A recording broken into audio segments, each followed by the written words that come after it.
The 2026 playoffs were crazy as hell this year. A postseason where we've seen some players rise to the greatest of heights and some players that completely disappeared. Collegiate Final Four level upsets and insane comebacks.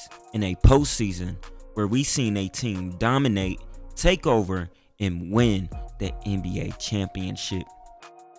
Grab your popcorn because this is going to be a long one.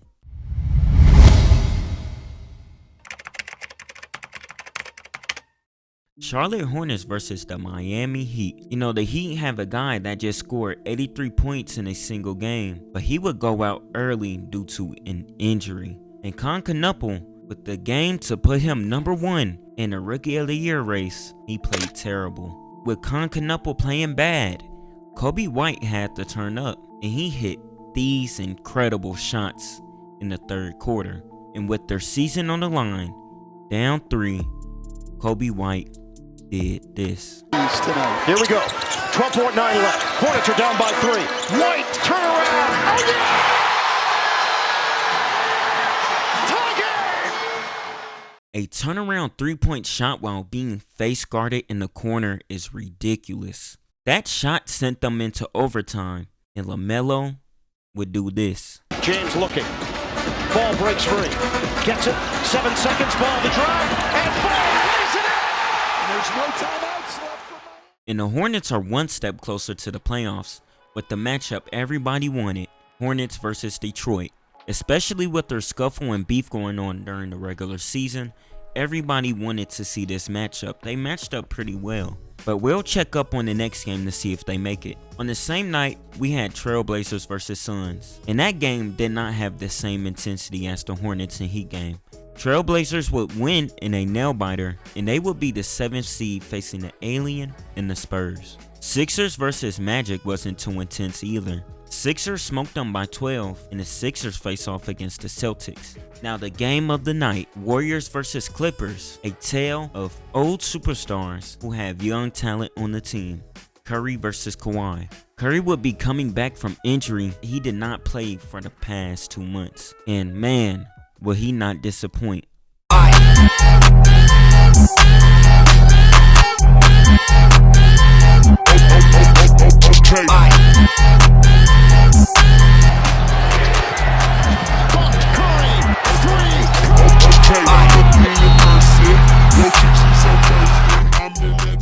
Porzingis hit some big threes down the stretch, and Al Horford would step up as well. A vintage Steph 3 in a vintage Draymond lockdown possession. It was looking like 2016 out there. And the games for the 8th seed were lackluster. Both games being blowouts, with the Magic winning facing the Pistons and the Suns winning playing OKC. But hey, that was the plan. Now let's get into the first round.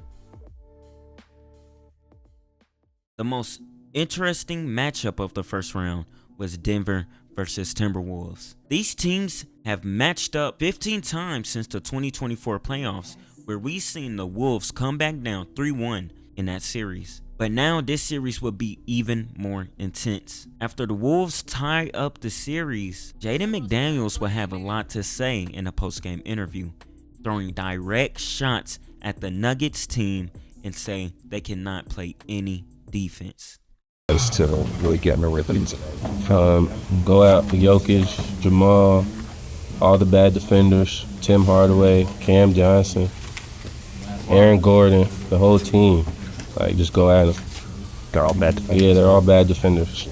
And in game 3, the Nuggets would prove them right, and the Timberwolves would win, going up 2-1.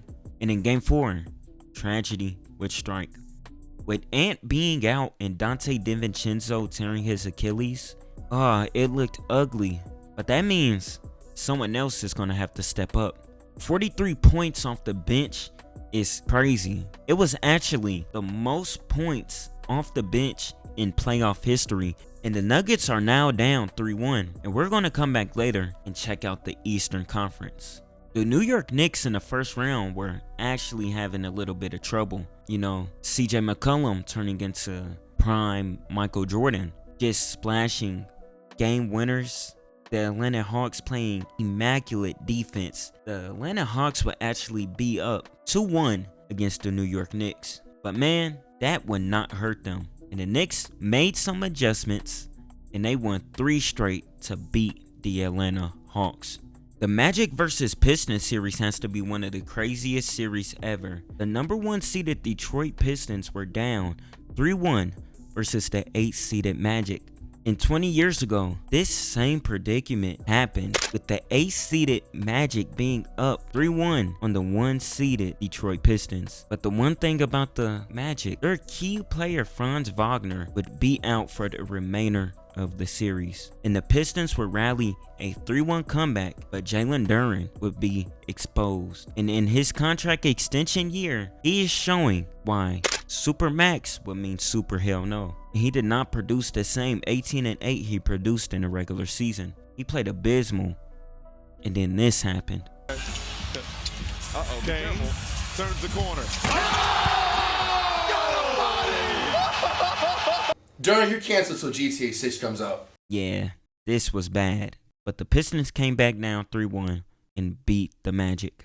The Celtics vs Sixers matchup, everybody thought was going to be a clean sweep for the Celtics. And with Joel Embiid coming back from injury, he would show why he is important to that team. And also, we cannot forget about Paul George being the only guy in NBA history to have 3 theme songs. Return of the Mac. And with these players playing at extremely high levels, they helped the 7th seed Sixers come back down 3-1 against the Boston Celtics. Now the Cavs vs Raptors matchup, this was very lackluster. Even though it went to 7 games, it was not an enjoyable 7 games, with the only bright spot being RJ Barrett hitting this insane 3 that looked very identical to the Kawhi bounce. But the Cavs would win in 7. Now heading back over to the Western Conference, we would see a 7'6" Wemby get a concussion trying to flop on the floor. Now man, this isn't funny, but this is by far the funniest injury I've seen in the sport. But the Spurs would win in 5. The OKC Thunder sweep the Suns, and the Lakers vs Rockets matchup was one of the weirdest matchups of this round. With the Lakers missing 2 key players for majority of the series, LeBron James had to carry this team on his back. Bitch, I'm having out. Give a fuck by time. Having this bad bitch. Grabbing it. Take her home. Smashing it. Smoking dope. Alatate. I can't even breathe, bitch. I can't turn my down self. I can't turn no scene, bitch. Strapped like a fucking belt. Chopper sing Chris Breezy. Dollar gang good day. Now some across those cells I breathe in. This bad bitch right below my belt. She gon' suck my death. She need me. I do it right in like a Michael Phelps. And with the Rockets being down 3-0, they would try to rally a comeback, which is something that has never been done before. And the Rockets took 2 games, but game 6, LeBron and the Lakers would close it out. Now, as we head back into the Nuggets-Timberwolves series, heading into game 6, now keep in mind, the Wolves don't have their key players in. And it was completely disappointing for the Nuggets as they lose to the Timberwolves G League team. And I don't know what to say, but this has to be one of the greatest meltdowns by a MVP level superstar in Nikola Jokic. Truly disappointing. Heading into the semifinals, Lakers vs OKC, Wolves vs Spurs, Knicks vs Sixers, and Cavs vs Pistons. Now let's get the easy matchups out the way. The Knicks and Sixers would be over quicker than you could ever blink. A sweep and a bad one too. And the Knicks are back in the Eastern Conference Finals. Lakers vs OKC was a weird series. We've seen JJ Redick use this tactic that they used on Kevin Durant in a regular season be used on Shea, and JJ Redick would send 2, sometimes 3 defenders at SGA. But with the Thunder's depth being so large, it would not matter. With Shea not having the ball in his hands as often, it let other players shine, with AJ Mitchell tapping into a Allen Iverson form against the Lakers. I low-key felt bad for LeBron during this series because his team couldn't do nothing and his star player was out. And I believe The Lakers would be able to put up more of a challenge, maybe stealing 1 or 2 games from the Thunder if Luka was in. But hey, I guess we'll never know. And unfortunately, the Lakers would be swept. And now everybody asks the question, what does LeBron do next? Now, Cavs versus Pistons series has to be one of the worst hoops I've ever watched in this entire year. And the Pistons are just too sorry to be the #1 seed, and they went to 7 games with the 8th seed, and they're going 7 games with the 4th seeded Cavaliers, with a 36-year-old James Harden being their second option. And man, the Pistons completely broke down in the 7th game. And Jalen Duren, I don't know what he has to do to get his money, but what he did in his playoffs has to be one of the greatest disappearances since 2011 Bron. His nickname is literally Disappearing Duren. Wolves versus Spurs. Now this was by far the best matchup of the semifinals. Ant will be back from injury in game 1. On the road, Wolves steal a game. Games 2 and 3, the Spurs take it pretty convincingly. Now game 4, this is where Wemby started getting a little out of hand. Wemby would be throwing elbows like John Jones in a UFC match, and he would be ejected. And with Wemby out, the Spurs offense just doesn't work. They don't know how to operate. The Timberwolves tied the series up at 2 apiece. And when Wemby came back, just know the Spurs took those dubs. Now the conference finals, and we have matchup of the year, Spurs versus OKC. Now if we seen in the NBA Cup tournament, the Spurs actually have the tools to take down the reigning champs. And we also have a matchup of Knicks versus Cavs. Now we're going to talk about the lesser matchup being Knicks versus Cavs. And in game 1, the Knicks came back down from a 20+ point deficit, took it to overtime where they would eventually win. And from there, it was pretty much over for the Cavs season. James Harden would move like a honey bun, and the Knicks swept the Cavs. Crazy enough, the Knicks are on a 10-game winning streak in this postseason, which is one of the best streaks in NBA playoff history. And now the Knicks have made the finals. Now, let's get into matchup of the year. On game 1, the MVP would be announced, and SGA would win back-to-back MVP. And this actually put him in some crazy combos. With him going to the finals and winning a chip, that would most definitely put him up there as one of the greatest players in NBA history. That would put him with the MJs, the Kobes, the Currys. But the runner-up to MVP would have a different motive. And man, will he spoil his night.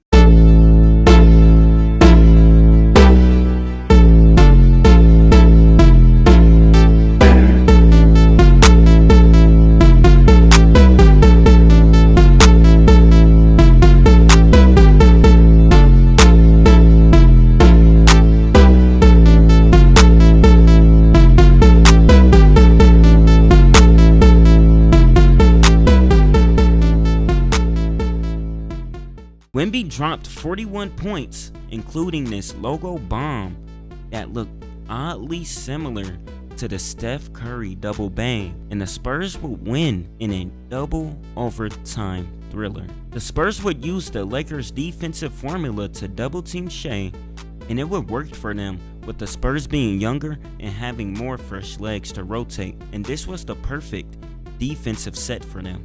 In game 1, Shea would only be held to 24 points on 44% true shooting efficiency. Game 2, SGA played way better, dropping 30 points, and the Thunder takes game 2. Game 3, Shea would drop 26 on 35%, but the supporting cast of the Thunder would be amazing, with Jared McCain dropping 24 and Jay Will dropping 18.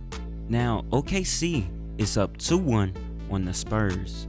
And unfortunately, J-Dub was out with a hamstring injury that's been plaguing him the entire season, and we don't know if he would be back at all during this series. Game 5, OKC wins in blowout fashion, and the OKC Thunder are just one game from going back to the NBA Finals. And crazy enough, no team in this decade has been repeated champions. The only team that's come close is the Celtics, with them going to the finals in the 22 playoffs and them going to the finals and winning in the 24 playoffs. J-Dub would try to return to help the Thunder win, but his injury was too much for him to deal with, and the Thunder lose, and we are going to see a Game 7. And in Game 7, SGA shut all the haters up, scoring 13 points in the second quarter alone, and unfortunately, the Spurs would be up 3 going into the half. SGA had 19 at the half, and it sucks. Once the Spurs got their lead, they would not let off of their gas pedal. And the reigning champs, the MVP, would lose in 7 to the young Spurs team. And you can't even be mad at SGA. Chet and Caruso played bad. Caruso hero ball gimmick genuinely has to be studied. But let's not talk about Caruso. Let's talk about Chet Holmgren. He only shot 2 times in the first quarter, and he would not shoot the ball or score again. It's like Chet could not do anything against Wemby. And now we have a Spurs versus Knicks matchup that happened over 25 years ago, and the Knicks are looking for their first championship since the 70s, and the Spurs are looking for their first championship since 2014. Game 1 of the finals was crazy. A Jalen Brunson masterclass with a 30-piece, and the Spurs are looking gas from their 7-game series with the MVP. Game 2, Wemby is showing his young and inexperienced age here. This is something I would do when I was 12 on the AAU team. Knicks steal it, and that's game. Truly disappointing from the young superstar. And the Knicks are now 2 games from winning a NBA title, a first for them in 50 years. Crazy enough, the Knicks are on a 13-game win streak this postseason, which is one of the best win streaks in the playoffs in NBA history. But New York's luck would run out. In Game 3 in New York, Mr. Trump would be in attendance. Mr. Trump would be falling asleep while bringing the worst luck possible. Spurs win, and now series is 2-1.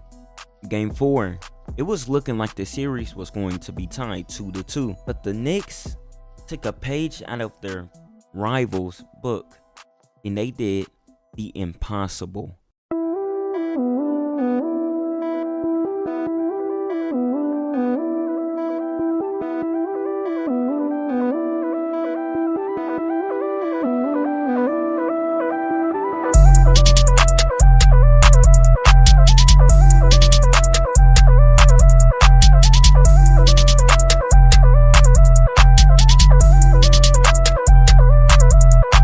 Allow him to operate at the top, 101. Brunson gets it, fires up a 3. Shot no good, the tip, it's gone! It's gone! It's gone! With 1.2 remaining, Knicks take the lead! OG Anunoby! Coming back down 27 points and winning is an NBA record in the postseason. But this win is not possible without Jalen Brunson and this crazy tip-in from OG Anunoby, which I don't know how he grabbed it. He didn't even have his hand fully on the ball. He kind of just touched it just a little bit, and that was just enough to get it in there. And now the Knicks are up 3-1. They are just 1 game from winning an NBA title. In Game 5, Jalen Brunson wanted to be immortalized in NBA history with this crazy ass performance. I am why I ever since the 8th grade. Waist on his body down, now it's like midday. This was way on the cage, like midday. Midday, she got cake on her like birthday. I do you the worst way. I wanna break it today. 45 points to win a title is wild. Only a select few players in NBA history have scored 40 points in the finals, but doing it to secure a NBA title is different. This postseason has showed me that anything can happen, fights, crazy comebacks, but at the end of the day, the most dominant team in a 2-month span is going to win it all. Let me know in the comments who you think will win next year. I got the Utah Jazz. But yeah, New York, this was for you. I don't speak no French, Wemby. Yeah,